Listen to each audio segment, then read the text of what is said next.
শুরু হচ্ছে এক্সপার্ট ইংলিশের পক্ষ থেকে আজকের আলোচনা। আজকে আমরা 16তম বেসরকারি শিক্ষক নিবন্ধন 2019 সালের কলেজ পর্যায়ের আসা প্রশ্নের ইংরেজি অংশের সমাধান করব। সমাধানে আমি আপনাদের সাথে আছি আলিম স্যার, রাইটার এক্সপার্ট ইংলিশ। আজকের আলোচনা সকল প্রশ্নগুলো এক্সপার্ট ইংলিশ বইতে আছে, সেখান থেকে নিয়ে এসে আপনাদের জন্য আলোচনা করছি। তো আলোচনাটি মডেল টেস্ট হিসাবে দেখবেন, 25টি প্রশ্ন থাকবে এবং শেষমেশ আমরা দেখতে চাই কার কয়টা প্রশ্নের উত্তর হচ্ছে। তো চলে যাই আজকের আলোচনার প্রথম প্রশ্নে। তো প্রথমেই একটা বিশ্লেষণ আপনাদের জন্য রাখা আছে। এই বিশ্লেষণটা দেখে আপনি হয়তো বুঝতে পারবেন যে পুরো প্রশ্নটা 25টা প্রশ্ন কোন কোন অধ্যায় থেকে এসেছে। ঠিক আছে, এইটি একটু এক নজরে দেখেন। এর মধ্যে আমি আপনাদের প্রদত্ত সালাম গ্রহণ করছি, ওয়ালাইকুম আসসালাম। আশা করি সবাই ভালো আছেন এবং একই সাথে আজকের রেজাল্ট হওয়া 18তম শিক্ষক নিবন্ধনে যারা সফলভাবে উত্তীর্ণ হয়েছেন তাদেরকে স্বাগতম জানাচ্ছি, প্রাণঢালা অভিনন্দন জানাচ্ছি এবং যারা আসন্ন নিবন্ধনে যথাযথ মর্যাদায় উন্নীত হতে চাচ্ছেন তারা এখন থেকে পড়াশোনায় লেগে যাবেন, এই প্রত্যাশা ব্যক্ত করছি। ওকে, তো দেখেন 16তম শিক্ষক নিবন্ধনে 2019 সালে এই প্রশ্নগুলোর বিশ্লেষণ, এই বিশ্লেষণের আলোকে আমি এখন দেখাবো। লাস্টে গিয়ে আবার এটা দেখাবো। এমবেডেড কোশ্চেন থেকে আসছে একটা কোশ্চেন, এমবেডেড কোশ্চেন এই অধ্যায়টা থেকে আসছে একটা প্রশ্ন। তো এমবেডেড কোশ্চেন কি জিনিস? এমবেডেড কোশ্চেন কি? এমবেডেড কোশ্চেন হচ্ছে, আমরা যদি সংক্ষেপে একটু বলি, দুইটা ক্লজ থাকবে। প্রথম ক্লজটা অর্থাৎ মেইন ক্লজটা থাকবে যেভাবেই থাক, আমরা বলি যে মেইন ক্লজ কোনো একটা স্টাইলে থাকবে, প্লাস ডাব্লিউএইচ ওয়ার্ড থাকবে, প্লাস এরপরে ডাব্লিউএইচ ওয়ার্ডের পরে যে একটা সেন্টেন্স বা পার্ট থাকবে সেটা থাকবে আগে সাবজেক্ট, পরে থাকবে ভার্ব, এইভাবে। আর বাক্যের শেষে যে চিহ্নটা বসবে, এই চিহ্নটা বসবে বাক্যের শুরুতে এই মেইন ক্লজ অনুসারে, এই মেইন ক্লজ অনুসারে। এখন বলেন, প্রত্যেকটা বাক্য বলা আছে I know, I know, I know, I know, what what what what. তাহলে হোয়াটের পরে প্রথমেই কি লাগবে? ডাব্লিউএইচ ওয়ার্ডের পরে প্রথমেই লাগবে সাবজেক্ট। আর এমনটা একটা অপশনই আছে, সেটা হচ্ছে ডি নাম্বার। সো অ্যানসারটা হচ্ছে D number. Okay, choose the correct sentence. I know what he wants, আমি জানি সে কি চায়। একের অ্যানসারটা হচ্ছে 4 নম্বর, একের অ্যানসার 4। নেক্সট, জিরান্ড, জিরান্ড থেকে একটা প্রশ্ন। জিরান্ড, which is the correct use of জিরান্ড? জিরান্ড থেকে একটা প্রশ্ন আসছে, which is the correct use of জিরান্ড। So এটার আনসার হচ্ছে, বলছে কোন সেন্টেন্সের মধ্যে জিরান্ডের ব্যবহারটা সবচেয়ে উত্তম আছে। সবাইকে কিন্তু অ্যান্সার করতে হবে। সুলতানা সাথী, আমরা দেখতে চাই 25টা প্রশ্নের মধ্যে কার কয়টা কোশ্চেনের যোগ্যতা আছে। তো জিরান্ড থেকে আসছে হলো মোট দুইটা প্রশ্ন, দুইটা প্রশ্ন আসছে জিরান্ড থেকে। বলছে which is the correct using of জিরান্ড, sorry জিরান্ড থেকে একটা কোশ্চেন আসছে। তো বলছে I saw the girl dancing. So এইখানে ড্যান্সিং শব্দটা কিন্তু এটা একটা পার্টিসিপল, প্রেজেন্ট পার্টিসিপল। কেন? কারণ এইটা পূর্বের গার্লের অবস্থা প্রকাশ করেছে। বালিকাটা কেমন অবস্থায় ছিল? নৃত্যরত অবস্থায়, dancing. I am dancing on the floor, এখানেও কিন্তু প্রেজেন্ট পার্টিসিপল, কারণ আই এর অবস্থা প্রকাশ করছে। আই কোন অবস্থায় আছে? ড্যান্সিং অবস্থায় আছে। সো এটা একটা present participle. Dancing is a good exercise, এই যে এটা হলো সাবজেক্টের পজিশনে আছে। সো এইটা যেহেতু সাবজেক্টের পজিশনে আছে, অতএব এইটা হচ্ছে আপনার জিরান্ড। তো সাবজেক্টের পজিশনে যখন ভার্ব প্লাস আইএনজি থাকে সেটার নাম হলো জিরান্ড। ডি নাম্বার বলছে the girl came here dancing, বালিকাটি আসলো কিভাবে? নাচতে নাচতে। সো ভার্বকে মডিফাই করা যে ড্যান্সিং, সেটা হলো আসলে একটা অ্যাডভার্ব, সেটা একটা অ্যাডভার্ব। তার মানে একই ড্যান্সিং বিভিন্ন সেন্টেন্সে বিভিন্ন পার্টস অফ স্পিচের নায়ক কাজ করছে। এই ড্যান্সিংটা হচ্ছে নাউন ওয়ার্ড, এই ড্যান্সিংটা হচ্ছে প্রেজেন্ট পার্টিসিপল, যেটার আরেকটা নাম হলো অ্যাডজেটিভ, এটার নামও হলো অ্যাডজেটিভ বা প্রেজেন্ট পার্টিসিপল। ঠিক আছে, অরণ্যা অশ্নি, এমডি ইউসুফ মিয়াজি, মলি ইসলাম প্রত্যেকে অ্যান্সার করেছেন সি। দুই অ্যান্সারটা কি বলেন? সি। ওকে, নেক্সট।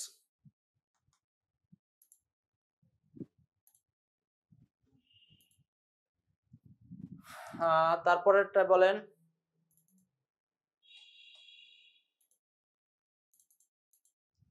আচ্ছা, 2 নাম্বারটা কি সবাই বুঝতে পারছেন কিনা? 2 নম্বরে একই ড্যান্সিং বিভিন্ন সেন্টেন্সে বিভিন্ন পার্টস অফ স্পিচের নিয়ে কাজ করছে। তো শুধুমাত্র এক জায়গাতে জিরান্ড, সেটা হচ্ছে এই সি নাম্বারটাতে হচ্ছে জিরান্ড, সি নাম্বারটাতে জিরান্ড। ওকে,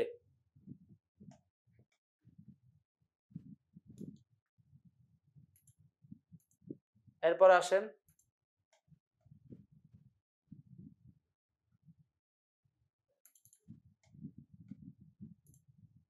এর পরেরটায় যাব আমরা। হ্যাঁ, এটা বুঝতে পারছি সবাই। 3 নাম্বার বলেন স্পেলিং। স্পেলিং থেকে একটা প্রশ্ন আসছে, স্পেলিং থেকে একটা প্রশ্ন আসছে, বলেন কি হবে? স্পেলিং থেকে একটা কোশ্চেন আসছে, স্পেলিং। স্পেলিং থেকে বলছে দা কারেক্ট স্পেলড ওয়ার্ড, কোনটা এখানে সঠিক বানানো আছে, ঠিক আছে? সেম ভাই, আমিও মানিকগঞ্জ থেকে। কোন থানায়? ওকে, আচ্ছা স্পেলিং একটা স্পেলিং আছে মিলেনিয়াম। মিলেনিয়াম বানান সঠিক বানান কোনটা? মিলেনিয়াম বানানের সঠিক বানান কি হবে? মিলেনিয়াম, মিলেনিয়াম বানানের সঠিক বানান কি হবে? আমরা একটু আরেকটু শেয়ার করে দিব, যারা আছেন আপনাদের ফ্রেন্ডদেরকে একটু শেয়ার করে জানাই দিবেন। দেখেন মিলেনিয়াম উচ্চারণটা আবার করেন। আমি এটাকে বলি হচ্ছে ডিভাইড রুল বা চাঙ্কিং মেথড, মানে আপনি শব্দটাকে ভাঙবেন বা ভেঙে ভেঙে বুঝবেন। তো মিলেনিয়াম, MIL, মিল এলিয়ান, মিলেন নিয়াম, NINIUMM, তার মানে আপনি ভাঙেন মিল লেন নি আম। কয়টা হলো এখানে? 5টা। মিল লেন নি আম কয়টা হলো? 5টা। মিল লেন নি আম 5টা। তো এই যে 5টা চাঙ্কিং মেথড বা চাঙ্কিং বিভক্ত হলো, এই 5টা ভাগের কারণেই আমরা এই শব্দটাকে মনে রাখতে একটু সহজভাবে পারবো। ক্লিয়ার? এখন অনেকে চিন্তা করেন যে এখানে ডাবল এল আছে, ডাবল এন আছে, কেউ কেউ আবার এই মিলেনিয়াম বানান করতে যায় এখানে এল আর এন এর সংখ্যা অনেক আছে, এইটুকু মনে রাখার চেষ্টা করে, ডাবল এল ডাবল এন, ব্যাস এটা মনে রাখলেও আপনি পারবেন। মিলেনিয়াম। শুধু এই ধরনের প্রশ্ন গেলে আপনারা 3-এর এভাবে লিখবেন না, আপনারা সরাসরি শব্দটাই কমেন্ট করবেন। যদি কেউ শব্দটা দ্রুত কমেন্ট করেন তাহলে দেখবেন যে আপনার ওইটা মনে থাকবে। ক্লাস দেখতেছেন, একটু তো কলম চালালে সমস্যা কি? আচ্ছা, তো 3-এর অ্যান্সারটা হচ্ছে এ নাম্বার। পরের প্রশ্নে যাব আমরা। ডিগ্রি থেকে একটা কোশ্চেন আসছে, 4 নাম্বার ডিগ্রি। তো আমি যে অধ্যায়গুলো থেকে বলতেছি প্রশ্ন আসছে, আপনাকে সেই অধ্যায়গুলো পড়তে হবে, এটাই হলো সাজেশন। সো বিশ্লেষণমুখী সাজেশন এটাই। অন্যরা বলবে শুধু প্রশ্ন সলভ করেন, আর আমি আপনাদের দেখাই দিচ্ছি যে এই প্রশ্নটা কোন অধ্যায় থেকে আসছে। সো রিসার্চটা খুবই গুরুত্বপূর্ণ। তো দেখেন 4 নাম্বার বলছে which one is the correct sentence, এখানে কোনটা সঠিক সেন্টেন্স? কোনটা সঠিক সেন্টেন্স? ডিগ্রি অধ্যায় থেকে আসছে, ডিগ্রি। তো he is comparatively better, he is a good day, এই যে দেখেন এটা তো কম্পারেটিভ হয় নাই, যদিও বাক্যে দেন আছে কিন্তু এই বাক্যে গুড ব্যবহার করা আছে। যখনই দেন থাকবে তখনই অবশ্যই দেনের পূর্বে কি থাকবে? দেনের পূর্বে কম্পারেটিভ ওয়ার্ড থাকবে। So he is better today, এইটা হচ্ছে কারেক্ট। হি ইজ বেস্ট হবে না, কারণ বেস্ট হলো superlative. He is comparatively better, এটা হবে না, কারণ বেটার নিজেই কম্পারেটিভ, আবার এখানে অতিরিক্ত কম্পারেটিভলি এনে এটাকে রিডান্ডেন্সি করা হয়েছে, বলা হয় বাহুল্য দোষ, এটাকে বলা হয় বাহুল্য দোষ। সো 4-এর অ্যান্সারটা হচ্ছে এই বি নাম্বার। 4-এর অ্যান্সার বি, সরি বি বলতেছি, 4-এর অ্যান্সার হচ্ছে সি নাম্বার। 4-এর অ্যান্সার সি। ক্লিয়ার? বুঝতে পারছি কিনা সবাই বলেন? মানে কারেকশন রিলেটেড কোশ্চেন গুলোতে আপনারা এইভাবে একেবারে বিশ্লেষণ করে করে পড়বেন, দেখবেন যে পরীক্ষার হলে যেভাবেই আসুক পারবেন। The word homely, parts of speech থেকে একটা প্রশ্ন। হোমলি শব্দটা কোন parts of speech? Parts of speech থেকে একটা প্রশ্ন। হোমলি শব্দটা কোন parts of speech? Homely, homely শব্দটি নাউনের সাথে এলওয়াই যুক্ত করা আছে। নাউন যোগ এলওয়াই সমান সমান, নাউনের সাথে এলওয়াই যুক্ত হলে এটার নাম হলো একটা অ্যাডজেক্টিভ। সো অ্যানসার হচ্ছে এই D number. Noun plus LY সমান সমান, এটা হলো একটা অ্যাডজেক্টিভ, ডি নাম্বার। খুব সহজ।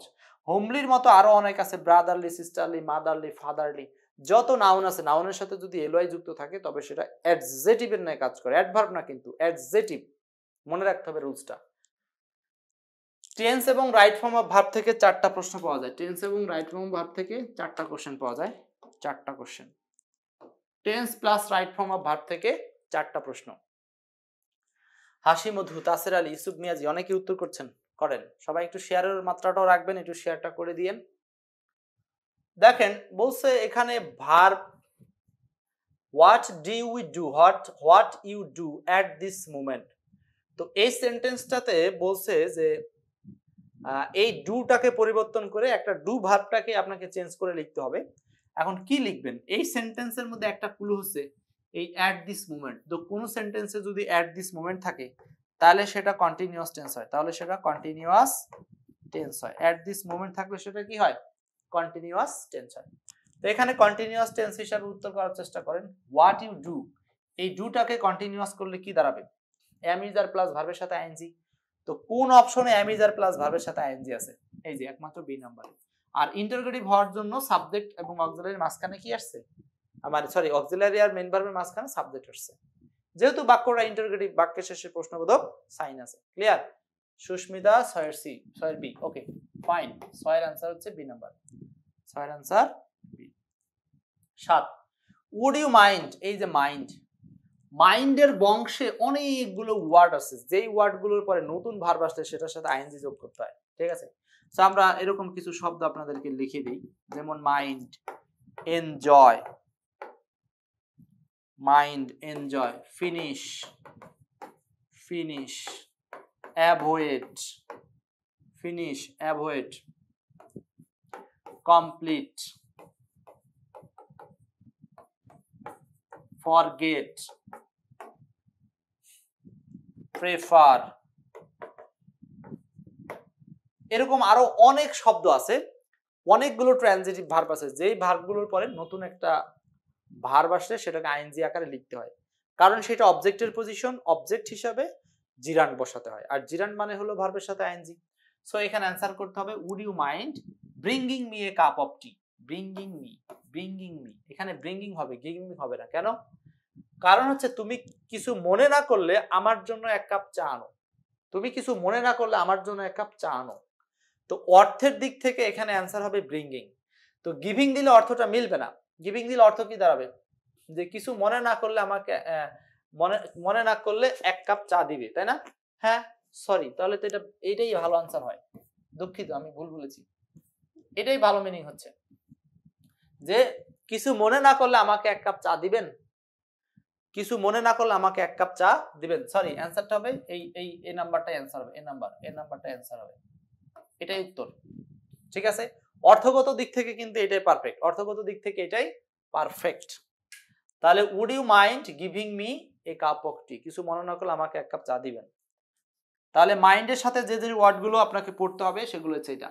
তাহলে রাইট ফর্ম অফ ভার্ব অধ্যায়টা যে কোনো পরীক্ষার জন্য আপনাকে পড়তে হবে। ঠিক আছে, শাকিলা, বানু সহ আরো যারা আছেন, mind, finish, complete, enjoy, avoid, forget, prefer শব্দগুলো মুখস্থ করে ফেলবেন, শব্দগুলো মুখস্থ করে নেবেন। 8 number, it is high time we change our food habit, here the correct verb, এখানেও কারেক্ট ভার্ব চাইছে। তো কারেকশনের ক্ষেত্রে, ভার্ব কারেক্ট করার ক্ষেত্রে আপনাকে কিছু ক্লু খুঁজতে হবে। যেমন এই সেন্টেন্সে একটা ক্লু আছে, ক্লুটা কি?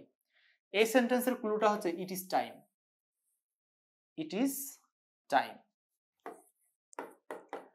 ইট is time plus subject plus V two বসে, it is time plus subject plus V two বসে। কি নিয়ম? নিয়মটা হচ্ছে ইট ইজ টাইম হোক, ইট ইজ হাই টাইম হোক, যখন এরকম কোনো ফ্রেজ সামনে থাকবে, it is time, it is high time থাকবে, প্লাস সাবজেক্ট, তারপরে পাস্ট টেন্স হবে। পাস্ট টেন্স মানে হলো ভার্বের 2 নম্বর রূপ। সো এখানে ভার্বের 2 নম্বর রূপ, চেঞ্জ ভার্বের 2 নম্বর রূপ কোনটা হবে বলেন? চেঞ্জ ভার্বের 2 নম্বর রূপ হচ্ছে চেঞ্জড। 8 এর অ্যান্সার হচ্ছে এ নাম্বার। ঠিক আছে, অনেক কষ্ট করে আসছেন একজন, কষ্ট করেই তো আসতে হবে। লাইভ ক্লাসগুলো যদি আপনি রেগুলার করেন, এখানে ধরেন আমরা ওই চাপাবাজি এক টাইপের অনলাইনে কোচিং চলে, তাদের কথা বলতেও আমার খারাপ লাগে, তাও বলে ফেলতে হয়। বলে না এক ক্লাসে 9-10 কমন পাওয়া দিচ্ছে আপনাদেরকে, বলে এক ক্লাসে 9-10 কমন, হ্যাঁ মাত্র 5 মিনিটে ফ্রেশ ক্লোজ, পানি পানি, এই টাইপের যারা করে ক্যাপশন করে, আপনি ওই ধরনের ভিডিওগুলো দেখেন, ভিডিওগুলো দেখলে আপনার মেজাজ খারাপ হয়ে যাবে, যে ওখানে নাই কিছুই অথচ মানে বাণী মারে বড় বড় ফাউল। এদের জন্য অনলাইনে পড়াতে গেলেও নিজের কাছে বিরক্ত লাগে। তো যাই হোক, আমরা ওই টাইপের কথা বললাম না। ইট ইজ টাইম এর পরে সাবজেক্ট প্লাস ভি2 বসে, তার মানে এখানে অ্যান্সার হবে হলো চেঞ্জড। ঠিক আছে, সবাই ঠিক করেছেন। 8 এর অ্যান্সার হচ্ছে A number. Next 9 number, choose the correct answer. এখানে he told me, he bade me, he gave me, he wished me good bye, goodbye, goodbye. তার মানে কাউকে শুভ বিদায় জানানোর ক্ষেত্রে আমরা কি ব্যবহার করব, এই নিয়মটাই আমাকে জানতে হবে। কাউকে বিদায় জানানোর ক্ষেত্রে আমরা কি ব্যবহার করব, বিদায় জানানোর ক্ষেত্রে আমরা কি ব্যবহার করব সেটা আমাদের বলতে হবে। বলেন, লামিয়া, মীরা, অরণ্যা, অশ্মি আছেন আমাদের সাথে। He bade me good bye, Zoom দিয়া ক্লাস করি, কিছু বোঝা যায় না, জুম দিয়া ক্লাস করা, তাই না? আসলে জুমের ক্লাস না অতটা ইফেক্টিভ না। অনেকেই বলে জুমের ক্লাস সবাইকে একসাথে দেখা যায়, দরকার নাই ওরকম টু ওয়ে কমিউনিকেশন, যার খুব দরকার সে মেসেজ করেই কিন্তু ওয়ান ওয়ে কমিউনিকেশন নিতে পারে। আচ্ছা, তাহলে এখানে অ্যান্সার হবে হচ্ছে he bade me good bye, এখানে হবে bade, B A D E. এই বেড মানে হলো বিদায় জানানো, বেড মানে হলো বিদায় জানানো। তাহলে গুড বাই এর ক্ষেত্রে আমরা ব্যবহার করব বেড শব্দটা, গেইবও না, টোল্ডও না, উইশও না, কি কি না সেগুলো একটু দেখে রাখেন, তাহলে পরীক্ষার হলে আপনাকে কনফিউজ করতে পারবে না। ঠিক আছে, সেগুলো আপনাকে কনফিউজ করতে পারবে না। নয়ের অ্যান্সার হচ্ছে বি। চলে যাব পরের প্রশ্ন। সাবস্টিটিউশন থেকে একটা কোশ্চেন আসছে। সাবস্টিটিউশন মানে সিঙ্গেল ওয়ার্ড, এক কথায় প্রকাশ, ইংরেজিতে যেটা বলে। বর্তমান সময়ে সাবস্টিটিউশন অধ্যায়টা খুবই গুরুত্বপূর্ণ হয়ে উঠছে, কারণ আমরা রিসেন্টলি দেখছি যে এক জায়গাতে এরকম সাবস্টিটিউশন থেকে 6টা প্রশ্ন আসছে একই সালে, একই প্রশ্নে 25টার মধ্যে 6টা। তো দেখেন বলছে হলো সাবস্টিটিউশন থেকে একটা, দ্য ওয়ার্ড অল্টারেশন, অল্টারেশন শব্দের কি দ্বারা রিপ্লেস করা যেতে পারে? অল্টারেশন। সাবস্টিটিউশন থেকে একটা প্রশ্ন আসছে, এটা হলো অল্টারেশন। দ্য ওয়ার্ড, আরে অ্যাডাল্টারেশন, অ্যাডাল্টারেশন মানে কি? Adulteration can be best, sorry উচ্চারণটা আগে ভুল করেছিলাম। The word adulteration can be best explained. Adult, adult থেকে শব্দটা আসছে অ্যাডাল্টারেশন, অ্যাডাল্টারেশন। সো এটা একটু বিশ্লেষণমূলক আলোচনা, বলেন তো এখানে কোনটা অ্যান্সার হতে পারে? To mix something intensely, to use unusual methods, to make impure by adding inferior ingredients, to mix poisons. আচ্ছা, to make impure মানে হচ্ছে অপবিত্র বা খারাপ কোনো কিছুর সাথে অ্যাড করা ইনফেরিয়র ইনগ্রেডিয়েন্টস, মানে আরো খারাপ কোনো জিনিস, এটার নাম হচ্ছে অ্যাডাল্টারেশন। সো অ্যাডাল্টারেশন কথাটার বাংলা হচ্ছে দূষণ, অ্যাডাল্টারেশন কথার বাংলা হচ্ছে দূষণ। তো দূষণকে বোঝাতে এখানে সবচেয়ে পারফেক্ট ইয়েটা হচ্ছে সি নাম্বার, দূষণ বোঝাতে।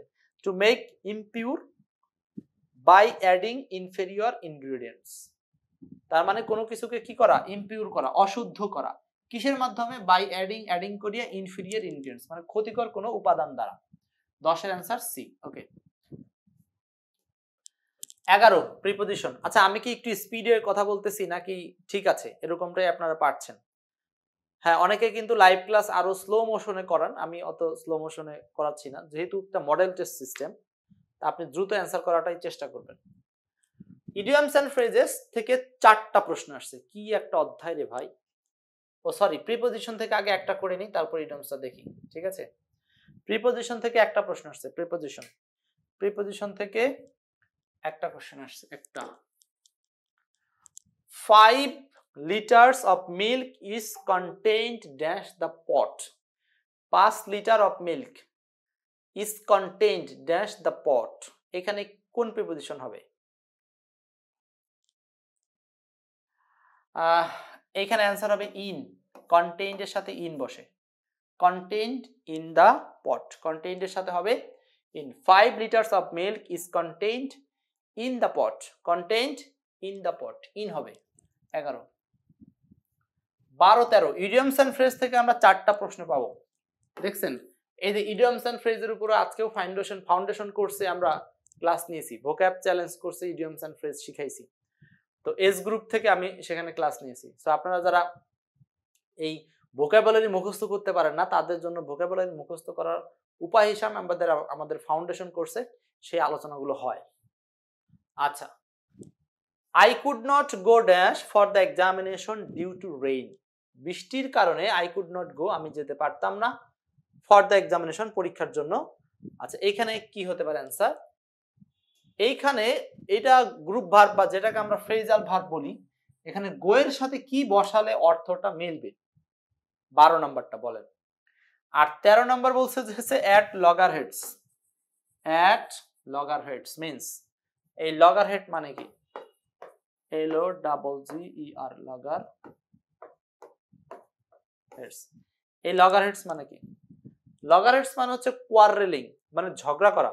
লগারহেড মানে হচ্ছে কোয়ারেলিং, ঝগড়া করা, লগারহেডস।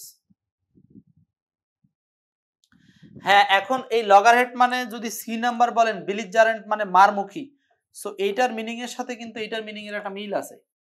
কোয়ারেল মানে ঝগড়া আর বেলিজারেন্ট মানে মারমুখী, দুইটাই কিন্তু অ্যান্সার হিসেবে দেওয়া যায়, দুইটাকে অ্যান্সার হিসেবে বলা যায়। কিন্তু এখানে আমরা মূলত অ্যান্সারটা করার চেষ্টা করব। প্রথম প্রাধান্য দিব কোয়ারেলিংকে। এইটা না থাকলে আমরা বেলিজারেন্ট মানে মারমুখো এটাকে দিতে পারি। এবার 12 নম্বর আসেন, I could not go in হবে। এখানে গো ইন মানে হলো উপস্থিত হওয়া। এই কথাটা একটু মনে রাখতে পারবেন কিনা, যে গো ইন মানে কোন স্থানে উপস্থিত হয়ে অংশগ্রহণ করা, সোজা কথা। গো ইন মানে হচ্ছে উপস্থিত হয়ে অংশগ্রহণ করা। তার মানে I could not go in for the examination due to rain, বৃষ্টির কারণে আমি পরীক্ষা দিতে বসতে পারি নাই বা পারলাম না। তো 12 অ্যান্সারটা হবে ইন, 12 অ্যান্সার হবে ইন, 12 ইন হবে ইন। পারবো তো ইনশাল্লাহ নাকি? এই যেগুলো আমি পড়াচ্ছি আপনি কিন্তু সাথে সাথে 2 বার 3 বার করে মাথার মধ্যে এটা পড়ে নেবেন, রিডিং করে ফেলবেন যে কি পড়াচ্ছে স্যার। এখানে go in go in go in হবে, গো ইন হবে। কেন গো ইন হবে? পরীক্ষায় উপস্থিত হওয়াতে। তো অনেকে আছে শুধু মডেল টেস্ট দিয়ে চলে যান, না, এই পরীক্ষা আমি যতক্ষণ পর্যন্ত চেঞ্জ না করি ততক্ষণ পর্যন্ত আপনি 4 বার 5 বার মুখ দিয়ে বলেন, লাগলে 5 বার কমেন্ট করেন, 3 বার কমেন্ট করেন, একই জিনিস লিখেন, তবু বিষয়টাকে বোঝার চেষ্টা করেন, পূর্ণ অ্যাটেনশনে কাজ করেন। তো 13 অ্যান্সার হচ্ছে লগারিথম মানে কোয়ারেলিং বা ঝগড়া না থাকলে এটা হবে। এই লগারিথমের আসলে বাংলাটা হলো দা কুমড়ো সম্পর্ক, মানে একজনের সাথে আরেকজনের দা কুমড়ো সম্পর্ক। Leave no stone unturned, 14 number, leave no stone unturned. বহুবার এই ফ্রেজটা পড়িয়েছি আমরা। রিসেন্টলি যে ফ্রেজের একটা ক্লাস নিয়েছি সেখানেও কিন্তু এটা ছিল এল গ্রুপে। লিভ নো স্টোন আনটার্নড মানে কোনো পাথরই না উল্টিয়ে না থাকা, না উল্টিয়ে না থাকা মানে সবগুলোই উল্টানো। আর সবগুলোই উল্টানো মানে হচ্ছে সর্বোচ্চ চেষ্টা করা, যতগুলো সুযোগ আছে সর্বোচ্চ চেষ্টা করা। ট্রাই এভরি পসিবল মিনস, প্রায় সকল উপায়ে কি করতে হবে? ট্রাই করতে হবে, চেষ্টা করা। এটার নামই হচ্ছে leave no stone unturned. 15 number, what is the appropriate meaning of Achilles heel? What is the appropriate meaning of Achilles heel? What is the appropriate meaning of Achilles heel? এটার মিনিং কি হবে? অ্যাসিলেস হিল, অ্যাসিলেস হিল মানে কি? Vulnerable point বা কারো দুর্বল point, week পয়েন্টকে বলা হয় অ্যাসিলেস হিল। এইটা হবে উইক পয়েন্ট বা কারো দুর্বল অবস্থা, কারো দুর্বল অবস্থা, কারো দুর্বল অবস্থা, অ্যাসিলেস হিল, দুর্বল অবস্থা। সো 15 অ্যান্সারটা হচ্ছে বি নাম্বার, 15 অ্যান্সার বি। এরপর প্রোভার্বস থেকে একটা প্রশ্ন আসছে, দেখেন প্রোভার্বস, প্রোভার্বস মানে প্রবাদ, প্রবাদ থেকে একটা কোশ্চেন আসছে, প্রবাদ, প্রবাদ থেকে। ফারজানা বলছেন 15 বি, 14 ডি, মীরা। ওকে, হ্যাঁ আবারও বলতেছি, আপনাদের যাদের সুযোগ আছে ক্লাসটা একটু শেয়ার করে দিবেন। চলছে 16তম শিক্ষক নিবন্ধন কলেজ পর্যায়ের ইংরেজি অংশের সমাধান। হারি দ্রুত করো, spoil dash, spoil dash, spoil the curry. Hurry মানে তাড়াতাড়ি নষ্ট করে, দা কারি মানে কি? তরকারি। তো কেউ যদি মনে করেন এক এক তরকারি, যারা রান্না করেন তারা জানেন এক এক তরকারি রান্নার হিটের স্টাইলটা এক এক রকম হয় সাধারণত। এখন আমরা যারা অনভিজ্ঞ রাঁধুনি আছি আমার মতো, তারা কি করি, ওই দেখা গেল ঢেঁড়স ভাজি করতে গিয়েও প্রচন্ড হিট দিলাম, দেখা গেল সব গলে একেবারে হালুয়া হয়ে গেল। সো এরকম করে এটাই বলা হচ্ছে যে হারি যখনই তাড়াতাড়ি করবা তখনই স্পয়েল হবে কারি। এর মানে হচ্ছে তাড়াতাড়ির কাজ ভালো হয় না বা দৌড়াদৌড়ির কাজ ভালো হয় না, তাড়াহুড়ার কাজ ভালো হয় না। তো 16 অ্যান্সারটা হচ্ছে সি নাম্বার। এটা একটা প্রবাদ হিসেবে আছে, মনে রাখবেন, হারি স্পয়েলস দা কারি, হারি স্পয়েলস দা কারি, তাড়াতাড়ির কাজ ভালো হয় না। আর্টিকেল থেকে আসছে দুইটা প্রশ্ন, আর্টিকেল, আর্টিকেল থেকে দুইটা প্রশ্ন। Dash water of this lake is pure, dash water of this lake is pure at the scene mother rose in her, mother rose in her. আচ্ছা বলেন, আর্টিকেলের এই দুইটা প্রশ্ন তো চিরাচরিত, মানে অনেক জায়গাতে আসা প্রশ্ন। সো এটা অনেকের একেবারে মুখস্থ হয়ে যাওয়া থাকার কথা। ফারজানা 17, মীরা বলছেন 16, সি। আচ্ছা ওকে, 17, 18 বলেন, 17, 18, মোট 25টি প্রশ্ন আছে। দেখব শেষ পর্যন্ত মডেল টেস্ট হিসাবে কার কয়টা প্রশ্নের উত্তর সঠিক হচ্ছে।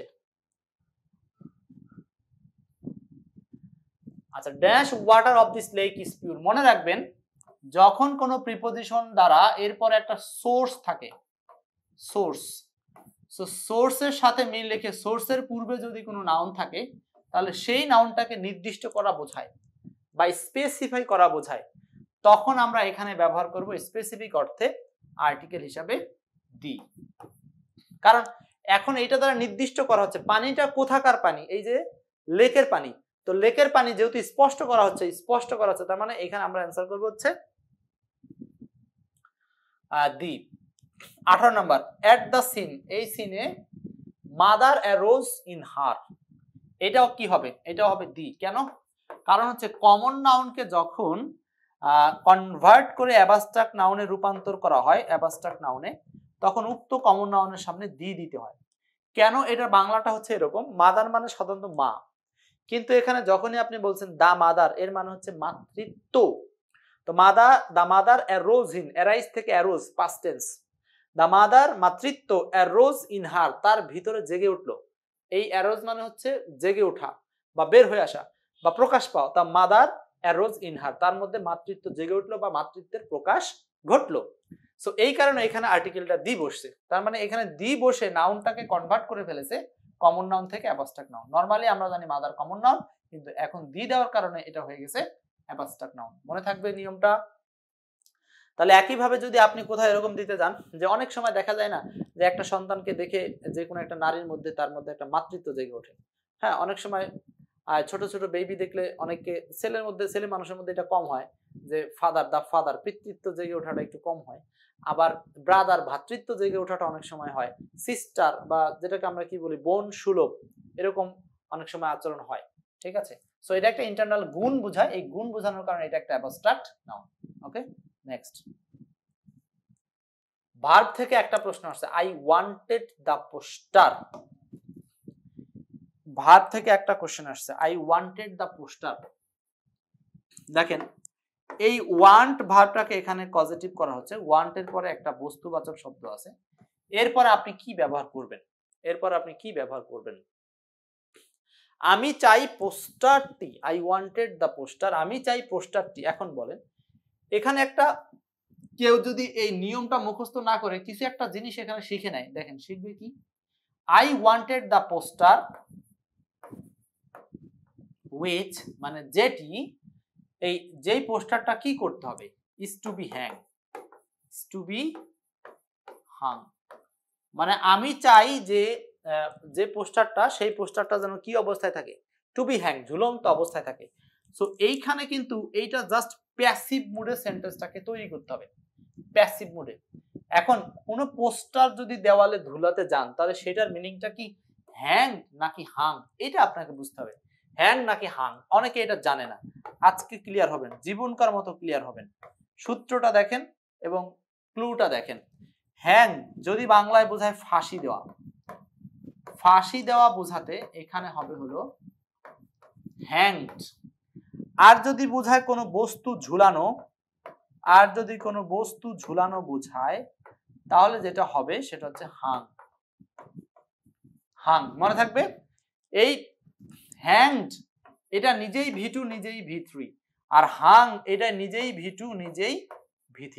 তাহলে এখানে কি বলতেছে, পোস্টারটা ঝুলানোর কথা বলতেছে। তো পোস্টার যখন ঝুলাবে তখন আপনি কি নিবেন বলেন? পোস্টার ঝুলানোর অর্থে আমরা কি নিব, হ্যাংড নাকি হাং? এই যে বললাম বস্তু ঝুলানোর অর্থে হাং।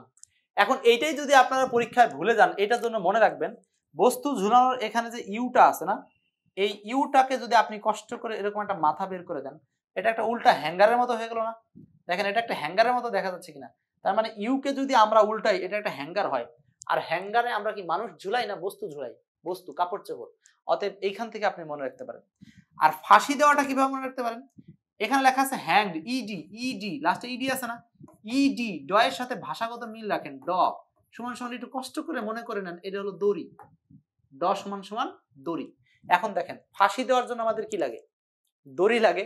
সো আপনি এইভাবে মনে রাখতে পারেন। তাহলে হ্যাংড যেটা, সেটা হলো ফাঁসি দেওয়া, মানুষকে ফাঁসি দেওয়া, দড়ি লাগবে। সো এই জন্য এইভাবে জিনিসটাকে মনে রাখতে পারেন। এই টিপসটা আপনাদের কেমন লাগলো অবশ্যই বলতে ভুলবেন না। এটা হলো ভি1, এটা নিজে ভি2, এটা নিজেই ভি3, এটা নিজেই ভি2 নিজেই ভি3, অর্থটা চেঞ্জ করে দিতে হবে। আশা করি এটা আর আপনাদের চরমভাবে কোনোদিনও ভুল হবে না, ভুল হবে না।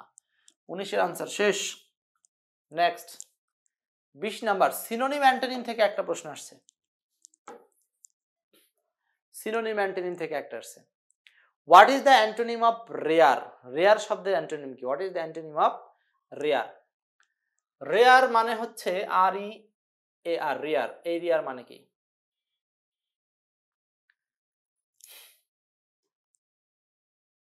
এই রিয়ার শব্দের মানে কি? আর ই এ আর, রিয়ার। আচ্ছা, পারতেছেন তো সবাই নাকি? কঠিন না, শুধুমাত্র আপনাকে একটু অ্যাক্টিভ হতে হবে। আর আসন্ন যে কোনো পরীক্ষায় কিন্তু এখান থেকে কোশ্চেন কমন পাবেন। সো আপনাদের কিন্তু সতর্কতার সহিতই পড়াশোনা চালিয়ে যেতে হবে, কারণ আসন্ন যে কোনো পরীক্ষায় এই বিগত সালের কোশ্চেনগুলোর যে ব্যবহার আমি বলতেছি বা যে বিশ্লেষণগুলো বলতেছি, সেই বিশ্লেষণগুলো আপনার জন্য খুব হেল্পফুল হবে। ফারজানা, সাকিলা, মৌমিতা, তুলিপ অনেকে অ্যান্সার করেছেন। শাকিলা বানু বলছেন হচ্ছে অ্যাভেইলেবল। তো রিয়ার শব্দের অর্থ কি? রিয়ার, আর ই এ আর, রিয়ার।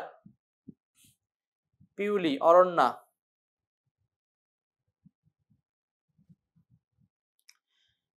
এই রিয়ার শব্দের বাংলা হচ্ছে পিছনে। রিয়ার শব্দের বাংলা কি? পিছনে। রিয়ার শব্দের বাংলা হচ্ছে পিছনে। সো এটা যদি পিছনে হয় তাহলে এটার বিপরীত চেয়েছে, বিপরীত হচ্ছে ফ্রন্ট। ফ্রন্ট মানে সম্মুখে। রিয়ার শব্দের মিনিংটা আমি নিজেও ভুলে গেছিলাম, এই জন্য আপনাদের কাছ থেকে একটু ডিকশনারিতে দেখে নিলাম। তো রিয়ার এর উচ্চারণ কি?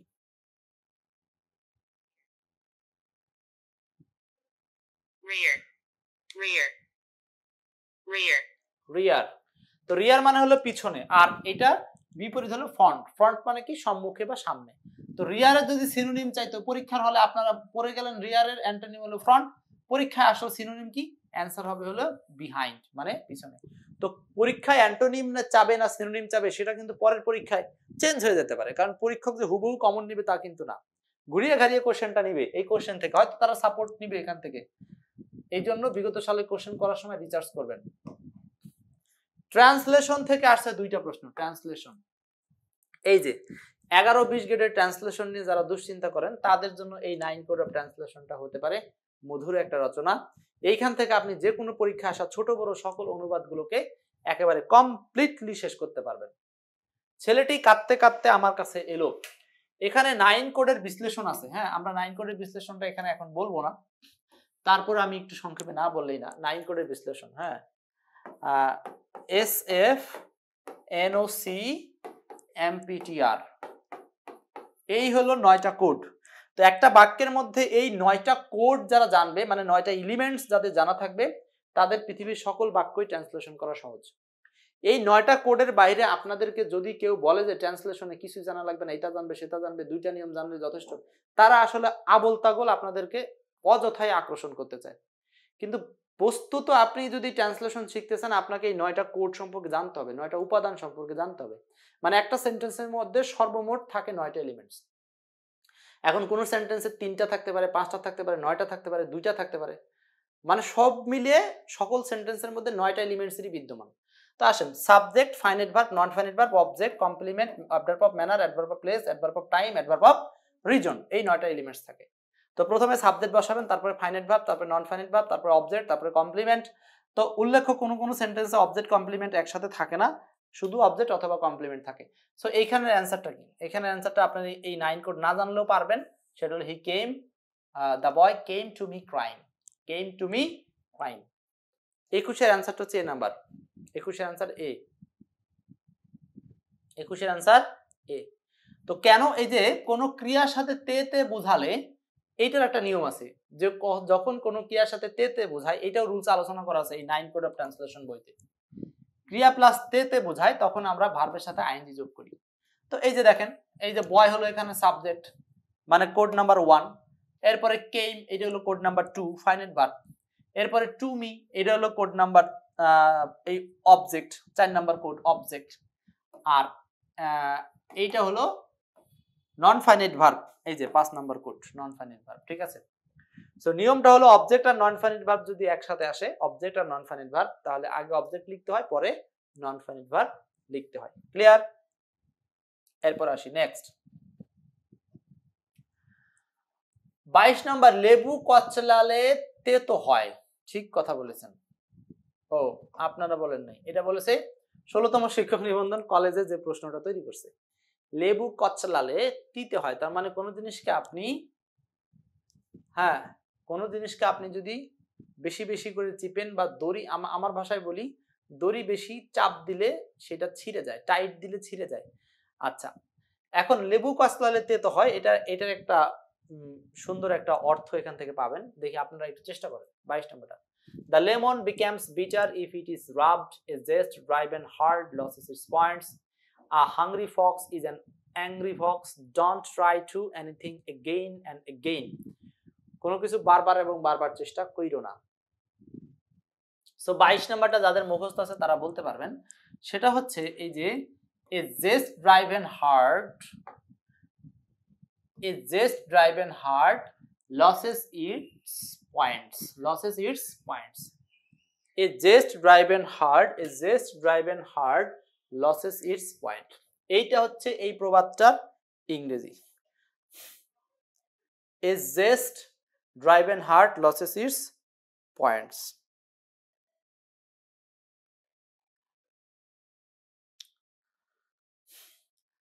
এই জেস্ট মানে হচ্ছে ব্যঙ্গ, বিদ্রুপ বা বিদ্রুপাত্মক, ঘৃণা ইত্যাদি বোঝাতে ব্যবহার করা জেস্ট। ড্রাইভেন হার্ট মানে কঠোরভাবে পরিচালিত করে, লসেস ইটস পয়েন্টস, যেটা কি করে এটার আসল পয়েন্টসটাকে হারিয়ে ফেলে। সো 22 এর অ্যানসারটা হচ্ছে বি নাম্বার, 22 এর অ্যানসার বি। কন্ডিশনাল সেন্টেন্স থেকে একটা কোশ্চেন আসছে, কন্ডিশনাল সেন্টেন্স, কন্ডিশনাল সেন্টেন্স থেকে একটা প্রশ্ন আসছে, had I riches I dash help you, বলেন তো এটা কে পারবেন? কন্ডিশনাল সেন্টেন্সের এটা একটা এক্সেপশনাল নিয়ম, কন্ডিশনাল সেন্টেন্সের এটা একটা এক্সেপশনাল নিয়ম, এক্সেপশনাল নিয়ম, বলেন। হ্যাড আই রিচেস কমা দিয়ে আই ড্যাশ হেল্প ইউ, এই অংশটাকে জাস্ট চেঞ্জ করে লেখা হয়েছে। যদি এরকম লেখা থাকতো তাহলে আপনি ঠিকই বুঝতেন। ইফ আই হ্যাড এই রিচেস মানে কি বুঝতেছেন কিনা অনেকে? শুধু রিচ মানে ধনী, কিন্তু যখনই রিচেস লেখা থাকবে তখন এটার বাংলা হবে ধন সম্পদ, এটার বাংলা হবে ধন সম্পদ, তাই না? তো বলতেছে হ্যাড আই রিচেস, এর মানে হচ্ছে যদি আমার ধন সম্পত্তি থাকতো, তার মানে ইফ আই হ্যাড রিচেস, যদি আমার ধন সম্পত্তি থাকতো, আই ড্যাশ হেল্প ইউ, আমি তোমাকে সাহায্য করিতাম। সো এখানে ইফ প্লাস V2 মানে এটা পাস্ট ইনডেফিনিট টেন্স, তো পাস্ট ইনডেফিনিট টেন্স মানে এটা হলো সেকেন্ড কন্ডিশনাল। সো সেকেন্ড কন্ডিশনালে অপর অংশে বসাতে হয় would could might plus V1, would could might plus V1, কোথায় আছে এরকম? Would could might plus V1 কোথায় কি আছে? কোথাও তো নাই, সমস্যা তো। 23 নাম্বার, 23 নাম্বারে তাহলে অ্যান্সারটা কি হতে পারে? 23 নাম্বারটা হচ্ছে এখানে অ্যান্সার হবে হলো, যেহেতু একটাও পাচ্ছেন না, উডের পরে হেল্প হয় না, এটা ব্যাকরণগত ভুল। উড হ্যাভ হেল্প এটা থার্ড কন্ডিশনাল না, অতএব এই থার্ড কন্ডিশনাল স্টাইল নেওয়াই যাবে না। আর পাস্ট টেন্স এই কারণে উইল নেওয়ার কোনো সুযোগই নাই। তো এখানে একটাই সুযোগ আছে, সেটা হলো এই বি নাম্বারটা। দেখেন এটা একটা এক্সেপশনাল কোশ্চেন, এখানে যদিও আমরা বলতে পারি সঠিক উত্তর নাই, তারপরে উত্তর দিতে হলে হ্যাড হেল্প দিব, অথবা এটা আসল উত্তর হলো would help, would help, would help. Had I riches বা আমি যদি ধনী হতাম বা সম্পদশালী হতাম, আই উড হেল্প ইউ, আমি তোমাকে সাহায্য করতাম। সো 23 এর উত্তর নাই, তারপরে আমরা 2 নাম্বারটাকে দিতে পারি যদি খুব খারাপ ইচ্ছা হয়। যদি পরীক্ষক অ্যান্সার নেয় তাহলে 2 নাম্বারটা নেবে। সেন্টেন্স কারেকশন থেকে একটা কোশ্চেন আসছে, সেন্টেন্স কারেকশন মানে বাক্য শুদ্ধিকরণ, বাক্য শুদ্ধিকরণ থেকে একটা প্রশ্ন, which one below is correct sentence, নিচের কোনটা সঠিক বাক্য? which one below is correct sentence, নিচের কোনটা সঠিক বাক্য? আচ্ছা, এখানে কোনটা সঠিক বাক্য বলেন? দা হ্যাভ আবার কি জিনিস? এই সেন্টেন্সটা তো আগেই বাদ দিতে পারেন আপনারা, দা হ্যাভ, কারণ এখানে জাস্ট বুঝতেই পারছেন দা হ্যাভ বলে আসলে কিছু হবে না। I like his childlike simplicity, it is I who is, এই যে I এর সাথে কখনো is হয় না, অতএব এটা ভুল। The girl resemble to, এই resemble এর সাথে কোনো প্রিপজিশন ব্যবহার করা যাবে না, এই জন্য এটাও ভুল। তাহলে আমরা আগে যদি ইলিমিনেশন ফর্মুলায় সঠিকটা না খুঁজে ভুলটা খুঁজি, তাহলে আপনি এইভাবে ভুলগুলোকে মাইনাস করে করে অ্যান্সার করতে পারবেন।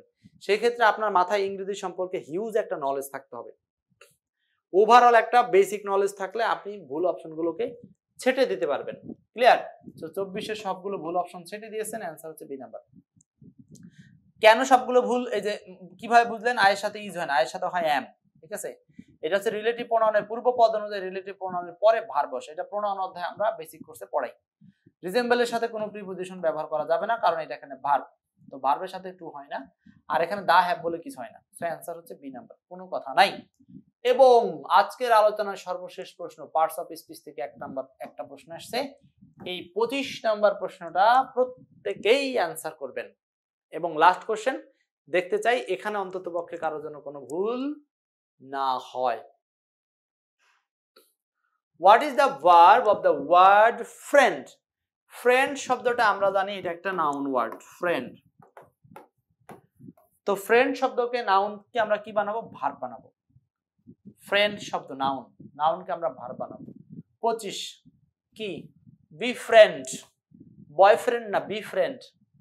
ফ্রেন্ড থেকে শুধু ফ্রেন্ড তো হবেই না, ফ্রেন্ডেডও হয় না, ফ্রেন্ডিংও হয় না, অ্যানসার হচ্ছে friend, be friend. Be friend মানে বন্ধু হওয়া বা বন্ধু সুলভ হওয়া। সো 25 এর অ্যানসারটা হচ্ছে ডি নাম্বার। এই ছিল আজকে আপনাদের সাথে আলোচনায় 25টা প্রশ্নের বিশ্লেষণ।